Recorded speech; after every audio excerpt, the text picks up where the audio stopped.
Hindi cinema जगत में सुनील दत्त को एक ऐसी शख्सियत के तौर पर याद किया जाता है जिन्होंने फिल्म निर्माण, निर्देशन और अभिनय से लगभग 4 दशक तक दर्शकों का भरपूर मनोरंजन किया। उनके किरदार वास्तविक जीवन के बहुत करीब होते थे और उनका व्यक्तित्व भी उनके किरदार की तरह उज्ज्वल और प्रभावशाली रहा। सुनील दत्त का जन्म 6 जून 1929 को पंजाब, पाकिस्तान के झेलम जिले के खुर्दी गांव में एक ब्राह्मण परिवार में हुआ था। सुनील दत्त बचपन से ही अभिनय के क्षेत्र में जाना चाहते थे। बलराज साहनी फिल्म इंडस्ट्री में अभिनेता के रूप में उन दिनों स्थापित हो चुके थे। इसे देखते हुए उन्होंने अपना नाम बलराज दत्त से बदलकर सुनील दत्त रख लिया। उनका बचपन यमुना नदी के किनारे मंदाली गांव में बीता, जो हरियाणा प्रदेश में है। सुनील दत्त इसके बाद लखनऊ चले गए और जहां पर वह अख्तर नाम से अमीनाबाद गली में एक मुसलमान औरत के घर पर रहे। कुछ समय बाद अपने सपनों को पूरा करने के लिए वह मुंबई चले गए। कार्यक्षेत्र मुंबई आकर सुनील दत्त ने मुंबई परिवहन सेवा के बस डिपो में चेकिंग क्लर्क के रूप में कार्य किया, जहां उनको 120 रुपए महीने के मिलते थे। फिल्म इंडस्ट्री में अपनी जगह बनाने के लिए 1955 से 1957 तक सुनील दत्त संघर्ष करते रहे। हिंदी सिनेमा जगत में अपने पैर जमाने के लिए वह जमीन की तलाश में एक स्टूडियो से दूसरे स्टूडियो भटकते रहे थे। उसके बाद सुनील दत्त ने जय हिंद कॉलेज में पढ़कर स्नातक किया। सुनील दत्त ने रेडियो सिलोन की हिंदी सेवा के उद्घोषक के तौर पर अपना कैरियर शुरू किया था, जहां वह फिल्मी कलाकारों का इंटरव्यू लिया करते थे। एक इंटरव्यू के लिए उन्हें 25 रुपए मिलते थे। यह दक्षिण एशिया की 50 के दशक में सबसे लोकप्रिय रेडियो सेवा थी। विवाह सुनील दत्त ने मदर इंडिया फिल्म की शूटिंग के दौरान एक आग की दुर्घटना में नरगिस को अपनी जान की परवाह किए बिना बचाया। इस हादसे में सुनील दत्त काफी जल गए थे तथा नरगिस पर भी आग की लपटों का असर पड़ा था। उन्हें इलाज के लिए अस्पताल में भर्ती कराया गया और उनके स्वस्थ होकर बाहर निकलने के बाद दोनों ने शादी करने का फैसला कर लिया। नरगिस 11 मार्च 1958 में सुनील दत्त की जीवन संगिनी बन गई। फिल्मी सफर की शुरुआत सुनील दत्त की पहली फिल्म रेलवे प्लेटफॉर्म 1955 में प्रदर्शित हुई, जिसमें उन्होंने अभिनेता के रूप में कार्य किया।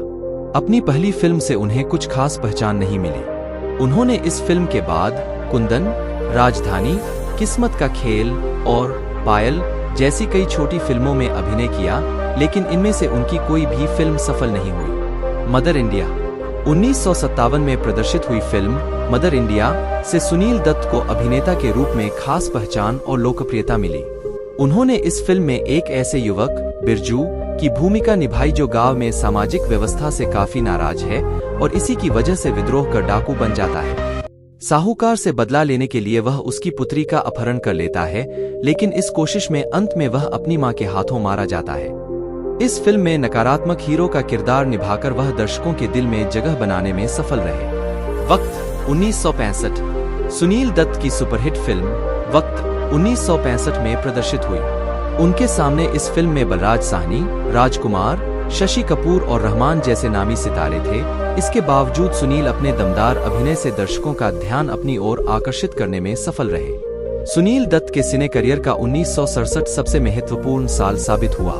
उस साल उनकी मिलन, मेहरबान और हमराज जैसी सुपरहिट फिल्में प्रदर्शित हुई, जिनमें उनके अभिनय के नए रूप देखने को मिले।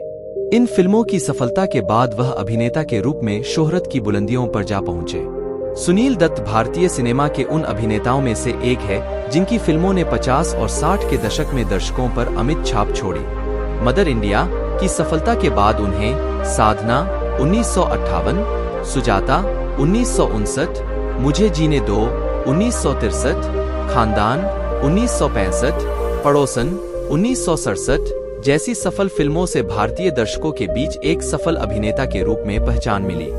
सुनील दत्त को निर्देशक बी.आर. चोपड़ा के साथ गुमराह 1963, वक्त 1965 और हमराज 1967 जैसी फिल्मों में निभाई गई यादगार भूमिकाओं ने भी दर्शकों के बीच लोकप्रिय किया। मल्टी स्टारर फिल्मों का अहम हिस्सा सुनील दत्त के सिने करियर पर नजर डालने पर पता लगता है कि वह मल्टी स्टारर फिल्मों का अहम हिस्सा रहे हैं। फिल्म निर्माताओं को ऐसी फिल्मों में जब कभी अभिनेता की जरूरत होती थी, वह उन्हें नजरअंदाज नहीं कर पाते थे। सुनील दत्त की मल्टी स्टारर सुपरहिट फिल्मों में नागिन, जानी दुश्मन, शान, बदले की आग, राज तिलक, काला धंधा, गोरे लोग, वतन के रखवाले, परंपरा, क्षत्रिय आदि प्रमुख हैं। मुन्ना भाई MBBS 1993 में प्रदर्शित फिल्म क्षत्रिय के बाद सुनील दत्त लगभग 10 वर्ष तक फिल्म अभिनय से दूर रहे। विधु विनोद चोपड़ा के जोर देने पर उन्होंने 2007 में प्रदर्शित फिल्म मुन्ना भाई MBBS में अभिनय किया। फिल्म में उन्होंने अभिनेता संजय दत्त के पिता की भूमिका निभाई। पिता पुत्र की इस जोड़ी को दर्शकों ने काफी पसंद किया। इस फिल्म के माध्यम से पहली बार पिता पुत्र सुनील दत्त और संजय दत्त एक साथ पर्दे पर नजर आए थे। हालांकि फिल्म क्षत्रिय और रॉकी में भी सीनियर और जूनियर दत्त ने साथ काम किया, मगर एक भी दृश्य में वे साथ में नहीं थे। फिल्म निर्देशन। फिल्म यादें 1964 के साथ सुनील दत्त ने फिल्म निर्देशन में भी कदम रखा। इस पूरी फिल्म में सिर्फ एक युवक की भूमिका थी जो अपने संस्मरण को याद करता रहता है। इस किरदार को सुनील दत्त ने निभाया था। उनकी यह फिल्म बहुत सफल नहीं रही, लेकिन भारतीय सिनेमा जगत के इतिहास में अपना नाम दर्ज करा गई। फिल्म निर्माण। सुनील दत्त ने 1963 में प्रदर्शित फिल्म यह रास्ते है प्यार के जरिए फिल्म निर्माण के क्षेत्र में भी कदम रख दिया। यह फिल्म टिकट खिड़की पर ज्यादा सफल नहीं रही। इस फिल्म के बाद सुनील दत्त ने फिल्म मुझे जीने दो का निर्माण किया। यह फिल्म डाकुओं के जीवन पर आधारित थी। यह फिल्म सुपरहिट साबित हुई। इसके बाद उन्होंने अपने भाई सोम दत्त को बतौर मुख्य अभिनेता फिल्म मन का मीत में लॉन्च किया। सोम दत्त का फिल्मी सफर बहुत सफल नहीं रहा। सुनील दत्त ने 1971 में अपनी महत्वाकांक्षी फिल्म रेशमा और शेरा का निर्माण और निर्देशन किया। इस फिल्म में उन्होंने भूमिका भी निभाई। यह एक पीरियड और बड़े बजट की फिल्म थी जिसे दर्शकों ने नकार दिया। निर्माता और निर्देशक बनने के बाद भी सुनील दत्त अभिनय से कभी ज्यादा समय के लिए दूर नहीं रहे। सुनील दत्त की 70 और 80 के दशक में बनी फिल्में प्राण जाए पर वचन ना जाए 1974, नागिन 1976, जानी दुश्मन 1979 और शान 1980 में उनकी भूमिकाएं पसंद की गई। इस समय में सुनील दत्त धार्मिक पंजाबी फिल्मों से भी जुड़े रहे, जिनमें मन जीते जग जीते 1973, दुख भंजन तेरा नाम 1974, सत श्री अकाल 1977 प्रमुख हैं। राजनीति में सुनील दत्त ने फिल्मों में कई भूमिकाएं निभाने के बाद समाज सेवा के लिए राजनीति में प्रवेश किया और कांग्रेस के सहयोग से लोकसभा के सदस्य बने। साल 1968 में वह पद्मश्री पुरस्कार से सम्मानित किए गए। सुनील दत्त को 1982 में मुंबई का शेरिफ नियुक्त किया गया। हिंदी फिल्मों के अलावा सुनील दत्त ने कई पंजाबी फिल्मों में भी अपने अभिनय का जलवा दिखाया। इनमें मन जीते जग जीते 1973, दुख भंजन तेरा नाम 1974 और सत श्री अकाल 1977 जैसी सुपरहिट फिल्में शामिल हैं। नरगिस की मृत्यु। 1980 में सुनील दत्त ने अपने बेटे संजय दत्त को फिल्म रॉकी में लॉन्च किया। यह एक सुपरहिट फिल्म साबित हुई, लेकिन फिल्म के प्रदर्शित होने के थोड़े समय के बाद ही उनकी पत्नी नरगिस का कैंसर की बीमारी की वजह से देहांत हो गया। नरगिस की कैंसर से हुई मृत्यु के कारण उन्हें इस बीमारी के प्रति सामाजिक जागरूकता के प्रति बढ़ने की प्रेरणा मिली। सुनील दत्त ने पत्नी की याद में नरगिस दत्त फाउंडेशन की स्थापना की। यह वो समय था जब सुनील दत्त सामाजिक कार्यक्रमों में ज्यादा दिलचस्पी लेने लगे। सम्मान और पुरस्कार। 1963 फिल्म फेयर सर्वश्रेष्ठ अभिनेता पुरस्कार मुझे जीने दो। 1965 फिल्म फेयर सर्वश्रेष्ठ अभिनेता पुरस्कार खानदान। 1968 पद्मश्री।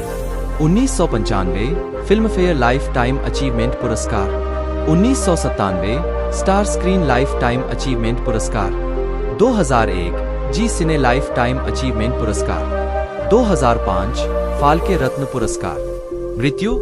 हिंदी फिल्मों के पहले एंग्री यंग मैन और राजनीतिक तौर पर एक आदर्श नेता सुनील दत्त का 25 मई 2005 को हृदय गति रुकने के कारण बांद्रा स्थित उनके निवास स्थान पर देहांत हो गया। सुनील दत्त मदर इंडिया के बिरजू के रूप में या एक आदर्श नेता के तौर पर आज भी हमारे बीच मौजूद है।